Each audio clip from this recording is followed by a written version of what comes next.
Hello guys, तो आप लोग देख सकते हैं यहाँ पे मैं जा रही हूँ अपने ससुराल। शादी है तो वहाँ पे हम लोग जा रहे हैं। ये मैं बैठी हूँ ऑटो में। अभी हम लोग ऑटो में बैठ के जा रहे हैं स्टेशन। और ये हवा देखिए इतनी ज़्यादा चल रही है। हवा क्या है, ये लू टाइप का चल रहा है, लेकिन बहुत तेज़ चल रहा है क्योंकि ऑटो खुला खुला होता है ना, तो उसमें हवा इतनी तेज़ चल रही है। और ये स्टेशन पे रिलैक्सिंग चेयर था तो मैं थोड़ी देर उस पर भी मैंने लुत्फ़ ले लिया।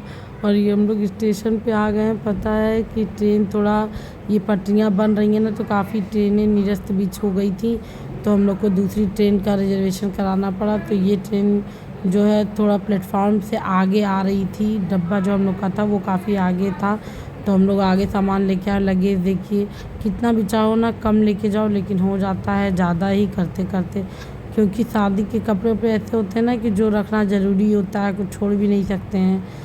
और हम लोग ट्रेन में बैठ गए हैं, लेकिन ट्रेन में समझ जाइए गाइस इतनी भीड़, इतनी वो ट्रेन कैंसिल होने की वजह से, तो इस ट्रेन में बहुत ज़्यादा भीड़ हो गई थी। इतना सफोकेशन हो रहा था कि जैसे लग रहा था ना कि आधे लोग तो जैसे लग रहा था सिर पे ही बैठे हैं मेरे। अब और कुछ लोग तो बिल्कुल नीचे जो होता है चलने वाली जगह वहाँ पे बैठे हुए थे। कुछ लोग तो दरवाजे पे ही बैठे थे कि घुसने का ही मौका नहीं दे रहे थे। ऐसा पूरा बिछा हुआ था, चटाई की तरह लोग बिछे थे कि पूछिए मत। जिनको दूर का सफ़र करना था, मुझे तो सोच के अफनाहट हो रही थी, लेकिन हम लोग को तो थोड़ा नज़दीक ही आना था। और यहाँ मैं घर पहुँच गई हूँ ससुराल। और यहाँ बच्चों के लिए मैं लाई हूँ गिफ्ट, क्योंकि सब बच्चों को एक उम्मीद रहती है ना, बड़ी मम्मी आएंगी तो कुछ लाएंगी, बड़ी मम्मी आएंगी तो कुछ लाएंगी। इस बार इन लोग को लग रहा था कि हम नहीं कुछ लाएंगे, क्योंकि मैं दिवाली होली में आती हूँ तभी कुछ लाती हूँ।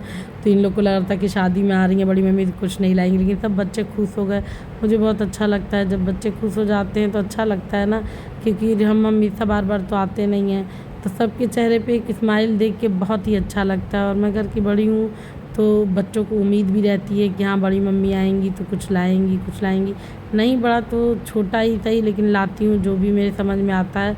मैं सबके लिए, चारों बच्चों के लिए एक बराबर, जैसे देवरानी के 2 बेटे हैं तो उनके लिए एक जैसा, ये दोनों हैं तो इन दोनों के लिए एक जैसा, ऐसा ही लाती हूँ कि इन लोगों को ये ना लगे कि मेरे लिए अलग, मेरे लिए अलग। और रुद्र इधर रो रहे थे क्योंकि रुद्र के लिए मैं लाई नहीं थी, तो कह रहा था कि मुझे भी चाहिए, मुझे भी दिलाओ। यहाँ सब बच्चे देखिए कितने खुश हो गए हैं। मतलब बच्चों को भी एक होता है ना कि एक उम्मीद होती है, तो वो और खुश हो जाते हैं। मुझे भी बहुत अच्छा लगता है। एक तो मैं अकेले वहाँ रहती हूँ, तो यहाँ जब आती हूँ ना तो सब जॉइंट फैमिली, तो बहुत अच्छा लगता है। और देवरानियाँ भी मेरी बहुत अच्छी हैं, वो सब भी मतलब मैं आती हूँ तो मुझे कुछ करने नहीं देती हैं, खाना नाश्ता पानी सब मेरे पास ला के रख देती हैं। ये मेरी मुझसे छोटी है, तीसरे नंबर की है देवरानी, ये भी बहुत अच्छी है। नेचर की भी बहुत अच्छी है। मतलब हम लोग काफ़ी अपना बातें शेयर करते हैं, बात करते हैं। तो इन लोग के लिए मैं लाई थी कड़े, लाई थी और एक सिंदूर की डिबिया थी बहुत सुंदर, तो वो बहुत खुश हो गई। भाभी बहुत अच्छा है, सिंदूर की डिब्बी। बहुत खुशी कि हमारे पैर छू रही, हम कह रहे पैर मत छुओ, ये हम कोई उसके लिए नहीं लाए हैं। तो बहनों के समान ये सब हैं हम लोग के, से छोटी हैं तो छोटी बहन